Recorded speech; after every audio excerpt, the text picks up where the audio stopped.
Untuk 3 bulan seterusnya tak ada dah filem lokal. Duit dah habis dah.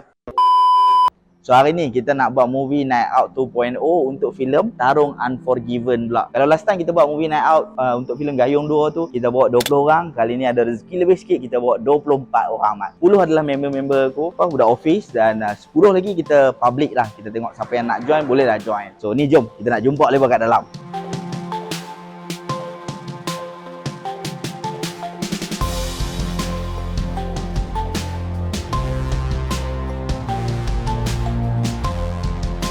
Dah tahu dia. Nanti kalau saya dapat info awal saya beritahu. Sebab ni pun khas untuk siapa yang join Mak Don je. Video. Ni video lah. Ni untuk Yoga punya simpanan je. Sebab lagi saya yang nak kena scan.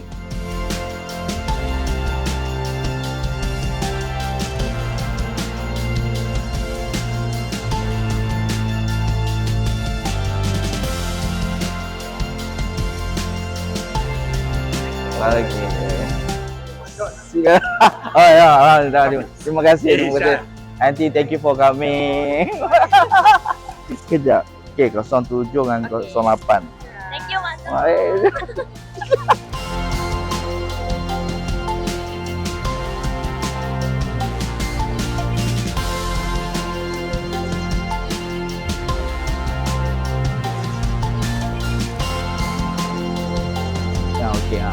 boleh.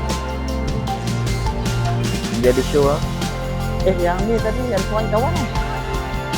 Oh, okay. Kali ketiga sebenarnya saya tengok.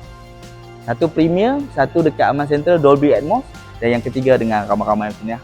So, untuk 3 bulan seterusnya tak ada dah filem lokal. Duit dah habis dah.